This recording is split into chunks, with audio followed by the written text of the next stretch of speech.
నమస్కారం, welcome to Suman TV. నేను గీతాంజలి. ప్రస్తుతం మనతో పాటు ఇస్కాన్ నుంచి ప్రణవానంద ప్రభుజీ ఉన్నారండి. ప్రభుజీ గురించి ప్రత్యేకంగా చెప్పాలా, వారు చెప్పేటువంటి మాటలు ప్రత్యేకంగా కృష్ణ భగవానుడు గురించి, అలాగే వారి లీలల గురించి కావచ్చు, ప్రత్యేకించి కొన్ని లైఫ్ లెసన్స్ అనేవి చాలా మందిని వాళ్ళ జీవితంలో డౌన్ అయిపోయినటువంటి సిచ్యువేషన్స్ నుంచి బయటికి రాగలిగాము, అక్కడి నుంచి మేము బయటపడ్డాము అని చెప్పారు.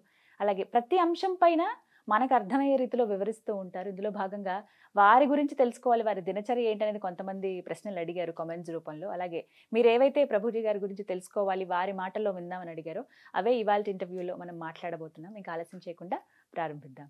హరే కృష్ణ ప్రభుజీ. హరే కృష్ణ. తులసి పూజ గురించి చాలా మంది సందేహం అడిగారండి.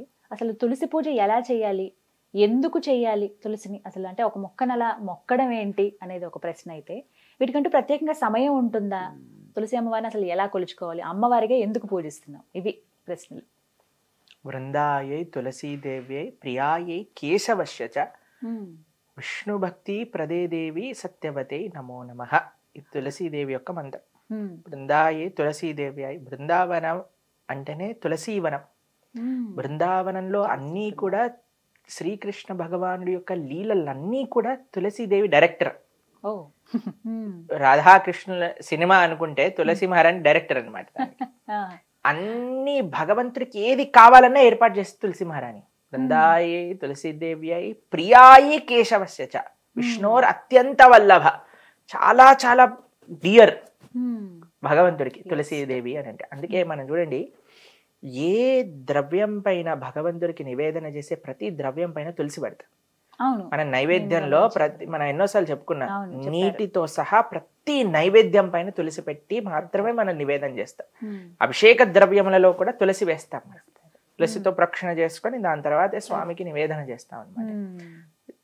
ప్రియాయే కేశవశ్య చ విష్ణు భక్తి ప్రదే దేవి. భగవంతుడి యొక్క భక్తిని ఇచ్చే దేవి ఆవిడ. తులసీదేవి భక్తిదేవి బృందే మహారాణి అని అంటారు. కాబట్టి భగవంతుడి యొక్క భక్తి కావాలి అని అంటే ఆశ్రయించవలసింది తులసీదేవి. చాలా మంది ఏమనుకుంటారు తెలుసా అండి, కేవలం ఆడవాళ్ళు తులసి పూజ చేయాలనుకుంటారు. నేను ఇది విన్నాను ప్రభుజీ, నిజం అసలు అది. ఇంట్లో అందరూ ఆడవాళ్లే కదండి. తులసీదేవికి వెళ్ళి దీపం పెట్టేస్తారు, ప్రదక్షిణ చేసేస్తారు, నీళ్లు పోస్తారు. మావాడు అనుకుంటాడు, నేను ఎందుకు వెళ్ళాలి, నీకు భక్తి వద్దా? భగవంతుడి భక్తి కావాలి కదా. ఎవరెవరికి భగవద్భక్తి కావాలంటే వాళ్ళందరూ తులసి మహారాణి ఆరాధన చేయవలసిందే. మీకు ఒక విషయం చెప్తాను. మీరు గోవర్ధనిక విలేజ్ వచ్చారు కదా, ఇస్కాన్ గుడిలో ప్రతిరోజు ప్రొద్దున సాయంత్రం 2 పూట్ల తులసి ఆరాధన ఉంటుంది. అందరూ చేయవలసినదే. సన్యాసులు, బ్రహ్మచారులు, గృహస్థులు, పిల్లలు, గురుకుల పిల్లలు అందరూ తులసి ఆరాధన చేస్తారు. మీరు మందిరంలో చూసారనుకోండి, ఒక దగ్గర ఆశ్రమ వాసులకి తులసి దేవి యొక్క ఆరాధన ఉంటుంది, ఒక దగ్గర స్త్రీలకి ఉంటుంది, ఒక దగ్గర పిల్లలకి, ఇంకొక దగ్గర గృహస్థులకి. అందరూ తులసి ఆరాధన చేస్తారు, అందరూ తులసి ప్రదక్షిణ చేస్తారు, అందరూ తులసి యొక్క కోటకి నీళ్లు పోస్తారు. తులసి ఆరాధన చాలా ముఖ్యం. ఏ ఆశ్రమంలో ఉన్న స్త్రీ పురుష భేదమే లేదు, అందరూ తులసిదేవి యొక్క ఆరాధన చేయవలసినదే. చాలా సింపుల్ గా ఏం చెయ్యాలి ప్రభుజీ అని అనుకోండి, జస్ట్ మీరు కొద్దిగా నీళ్లు పోయండి. రోజు ఒక ఉద్ధరినితో నీళ్లు పోసేసి 4 ప్రదక్షిణలు చేసేసి దీపాన్ని తులసి మహారాణి దగ్గర పెట్టుకొని ప్రణామం చేసుకొని ఈ శ్లోకం బృందాయే తులసీదేవ్యై ప్రియాయే కేశవశ్య చ విష్ణు భక్తి ప్రదే దేవి సత్యవతే నమో నమః ఈ శ్లోకాన్ని చెప్పి ప్రణామం చేసుకోండి. ఇది బేసిక్ గా నీస వింతైనా చేయగలిగితే ప్రతిరోజు నియమంగా ప్రొద్దున కానీ సాయంత్రం కానీ చాలా భగవంతుడి యొక్క అనుగ్రహం అనేది వస్తుంది. ఎందుకంటే ప్రతి ఇంట్లోనూ తులసి మొక్క చూస్తాం ఖచ్చితంగా. ఇంకో ప్రశ్న ఏం అడుగుతారంటే, చాలా సార్లు పూజ చేసుకునే తులసిని తెంపచ్చా అంటారు. చాలా మందికి ఉన్నటువంటి ప్రశ్న, సందేహం ఇది. అయితే మీరు చూడండి, మీరు చెట్టుని పెంచుతున్నారు అనుకోండి, ఒక పువ్వు చెట్టు పెంచడానికి ప్రయోజనం ఏంటి? ఆ పూలు తీసుకొని స్వామికి మాలగా చేసుకొని సమర్పణ చేయడం. తులసీదేవి దగ్గర ఉండే స్పెషాలిటీ ఏంటంటే, ఆవిడ ఆల్రెడీ ఒక స్పిరిచువల్ పర్సనాలిటీ తులసీదేవి. మనకి ఏమనిపిస్తుందంటే, అరే తులసీదేవిని తెంపవచ్చా? కానీ మీరు చూడండి, తులసీదేవి యొక్క అస్తిత్వమే కృష్ణుడి యొక్క సేవ చేయటం కోసమే ఆవిడ అవతరించింది. ఎవరి యొక్క అస్తిత్వం కృష్ణుడి యొక్క సేవ చేయటమో ఆవిడ్ని కృష్ణుడికి సమర్పించటంలో ఏం ప్రాబ్లం లేదు కదండి. అంటే పూజించే దగ్గర వస్తుందండి చాలా మంది. ఇప్పుడు 2 పూజ చేయొచ్చు. తులసి ఆవిడకి మొక్కలు పూజ ఎందుకోసం చేస్తున్నా, మనకి కృష్ణుడి యొక్క సేవ కావాలని చేస్తున్నాం. చేస్తున్నాం. అవును. కానీ ఆవిడ్ని కృష్ణుడి యొక్క సేవలో పెట్టడమే కదా ముఖ్యమైన విషయం. ఏంటంటే పూజించే వాటిని తెంపొచ్చు అంటారు అది. బ్రహ్మాండంగా. ఎందుకంటే తులసీదేవి యొక్క స్వరూపమే కృష్ణుడి యొక్క సేవ చేసుకోవటం కోసం. కానీ కానీ ఆ సెంటిమెంట్ మన దగ్గర ఉంది కాబట్టి ఓ రెండు తులసి చెట్లు పెట్టుకోవచ్చు. ఒక తులసి చెట్టుకి ఆరాధన చేసుకోండి, ఇంకో తులసి చెట్టుకి ఆ పత్రములను స్వీకరించి, ఆ దళములను స్వీకరించి భగవంతుడి యొక్క ఆరాధనకి ఉపయోగించుకోండి. 2 విషయాలు మనం జాగ్రత్తగా ఉండాలి. ఒకటి, మన గోళ్ళు తలకూడదు. మనం తులసీదేవిని ఇలా వేళ్ల మధ్యలో పట్టుకొని తెంపాలి. 2, ద్వాదశి రోజు తులసి దళములను తెంపకూడదు. ఖచ్చితంగా నియమం. ఇదొక్కటి గుర్తుపెట్టుకోవాలి. ఇంకా మంగళవారమా శుక్రవారమా ఇవన్నీ పక్కన పెట్టండి. ద్వాదశి రోజు మాత్రమే తెంపకూడదు. కారణం ఏమన్నా? ఎందుకంటే తులసీదేవి కూడా ఏకాదశి వ్రతం చేస్తుంది అని అంటారనమాట. ఏకాదశి వ్రతం చేసి ద్వాదశి పారాయణ, శాస్త్రం వాక్కు ద్వాదశి రోజు ఇది చేయకూడదు అని అంటారు. మీకు ఇంకో విషయం తెలిసిన, తులసి పత్రములను స్వీకరించేటప్పుడు తప్పకుండా చెప్పాల్సిన ఒక మంత్రం ఉంటుంది, ఒక శ్లోకం ఉంటుంది. ఇది చెప్పి మాత్రమే తులసి పత్రములను తెంపవలే. అంటే ఒక అనుమతి లాగా. ఆ శ్లోకం మేము ఇప్పుడు చెప్తాం, మీరు కూడా స్క్రీన్ పైన వేద్దురు గాని అప్పుడు వాళ్ళకి, మన ఎవరైతే వింటున్నారో వాళ్ళకి కూడా తెలుస్తుంది. చాలా మందికి తెలియదండి. మేము అనుకున్నా అందరికి తెలుసేమో అని, కానీ చాలా మందికి ఈ విషయం తెలియదు. తీసేయటం ఇక్కడ వరకు తెలుసు కానీ ఇలా తెంపే స్టీలల్లో కూడా వేసుకునే వాళ్ళు ఉన్నారు. తులసీదేవి యొక్క అస్తిత్వం భగవంతుడి యొక్క సేవ చేసే కోసం, ఆ సేవ కోసం తీసుకునే ముందు మనం ఒక శ్లోకం చదవాలి. ఆ శ్లోకం ఏంటో మేము చెప్తాము, తప్పకుండా ఒకసారి దాన్ని మీరు స్క్రీన్ పైన వేసి చెప్తారు. కానీ తులస్యా అమృత జన్మాసి సదాత్వం కేశవ ప్రియ కేశవార్థం చినోమిత్వాం వరధా భవ శోభనే. ఇదే శ్లోకం. ఈ శ్లోకం చెప్పాలి. ఈ శ్లోకాన్ని చెప్పుకోవాలి. ఈ శ్లోకం యొక్క అర్థం ఏంటి అంటే, తులసి అమృత జన్మాసి. తులసి, నువ్వు అమృత జన్మ నీది, అంటే అమృత తుల్యమైన స్వరూపము నీది. సదాత్వం కేశవ ప్రియ, ఎప్పుడు నువ్వు భగవంతుడికి అత్యంత ప్రియమైన. కేశవార్థం చినోమిత్వ, ఆ భగవంతుడి కోసమని నేను తులసి దళములను తెంపుతున్నాము. వరధా భవ శోభనే, నువ్వు ఎప్పుడు ఇలానే శోభిస్తూ ఉండుగాక అని ఆవిడ పర్మిషన్ తీసుకొని ఒకసారి ప్రణామం చేసి అప్పుడు పత్రాలు తీసుకోవాలి. మీకు ఇంకో విషయం చెప్తాను. మనము తులసి పత్రాలు చాలా దగ్గర మేము చూస్తామంటే దళములు తీసేస్తారు, ఫ్రిడ్జ్ లో పెట్టేస్తారు, అవన్నీ పాడైపోతాయి, నీళ్ళు వచ్చేసినట్టుగా అయిపోతాయి.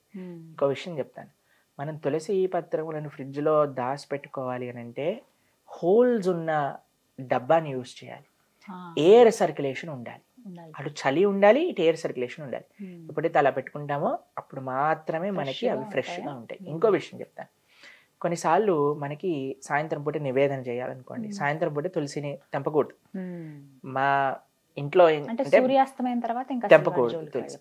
అయితే మేము ఏం చేస్తాం అంటే, మన ఇంట్లో కానీ సాంప్రదాయంలో ఉన్న వాళ్ళు కూడా తులసి అలా ఎండిపోయి పడిపోతుంది కదండి, ఎండిపోయి కాదు, ఆకులు అప్పుడప్పుడు కింద పడిపోతుంటాయి, పత్రం కింద పడిపోతుంటాయి. లేదా మనకి ఎప్పుడైతే ఎక్కువగా వచ్చేస్తుందో చక్కగా వాష్ చేసి తడి బడ్డ పైన ఆరబెట్టేసుకొని తడంతా దాన్ని మొత్తం ఎండనివ్వాలి.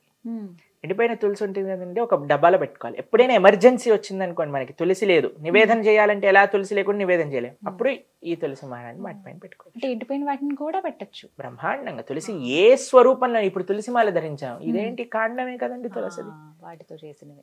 తులసి తులసి పొడి, తీర్థం పొడిలో తులసి ఉంటుంది కాబట్టి ఎలాగైనా సరే మనం తులసిని భగవంతుడికి సమర్పణ చేయాలి. ఇప్పుడు ద్వాదశి రోజు, ఓకే, ఏకాదశి ద్వాదశి రోజు మనకి లేవు, అప్పుడు ఏం చేస్తాం మనం, వెంటనే ఇవి పెట్టేసుకొని చక్కగా నివేదన చేసుకోవచ్చు. కొన్ని ఇళ్లలో తులసి మొక్క అలా జీవం లేనట్టుగా ఎండిపోయినట్టు అవుతుంది, అది చాలా అపవిత్రం.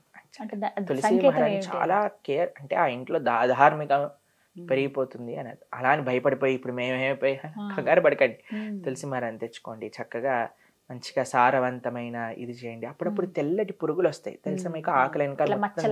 అప్పుడు ఏం చేయాలో తెలుసా, ఇవన్నీ మొత్తం మీకు తులసి మహారాన్ని పెంచే క్లాస్ ఇస్తున్నా, గార్డెనింగ్ క్లాస్ అయిపోయింది.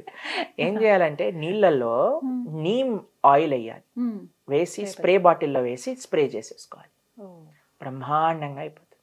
ఇంకో విషయం, ఎప్పుడైతే వాటికి సీడ్స్ పెరిగిపోతాయి కదా, వాటన్నిటిని జాగ్రత్తగా మనం ఇచ్చేసాం అనుకోండి, అప్పుడు నిండుగా వస్తుంది అనమాట. సీజర్స్ యూజ్ చేయకూడదు ఎప్పుడు తులసిదేవి. ఇంకో విషయం ఏంటంటే చలికాలంలో ఎప్పుడు కవర్ చేసి ఉంచాలి తులసి మాలని. ఒక చక్కటి కాటన్ క్లాత్ తోటి దేనితోటైనా మంచిగా ఇలా పెట్టేసాం అనుకోండి, అప్పుడు ఆ చలి యొక్క ప్రభావం ఉండకుండా మనకి. అంటే ఇక్కడ హైదరాబాద్ లో అంత చలి ఉండదు అనుకోండి, మా ఆశ్రమంలో చలి ఎక్కువగా ఉంటుంది. మీరు చలి ఉన్నప్పుడే కదా వచ్చింది మా ఆశ్రమానికి, కరెక్ట్ టైం. కాబట్టి అలాంటి సమయంలో కొద్దిగా జాగ్రత్త. మీరు చూసారు కదా ఆశ్రమంలో ఎలా ఒక దాంట్లో లోపల పెట్టి జిప్ వేసి మంచిగా నీట్గా తులసి మహారాణి పెట్టి అలా జాగ్రత్తగా చూసుకోవాలి, కాపాడుకోవాలి మనం. ఇంకో విశేషం ఏంటంటే తులసీదేవి యొక్క ఆరాధనలో 8 నామములు విశేషమైనవి అని మొన్నే మేము శాస్త్రాధ్యయనలో చదివామన్నమాట. ఆ 8 నామాలు కూడా మేము చెప్తాం. తులసి అమ్మవారిని పూజించుకునేటప్పుడు 8 నామాలు ముఖ్యంగా ఉంటాయండి. అవి మనం స్మరించుకుంటూ అవి పఠించుకుంటూ అమ్మవారిని కొలుచుకోవచ్చట. ఆ నామాలు ఏమిటో ప్రభుజీ చెప్తారు, విందాం. బృందావని బృంద, విశ్వపూజిత పుష్పసర, నందిని కృష్ణజీవని, విశ్వపావని తులసి. ఇవి 8 నామాలు.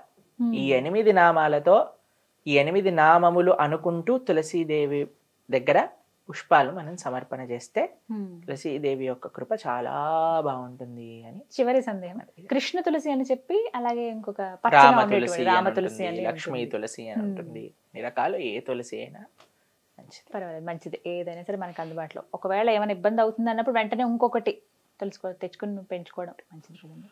కానీ తులసి నీరు తప్పకుండా ప్రతిరోజు పోయేవాలి.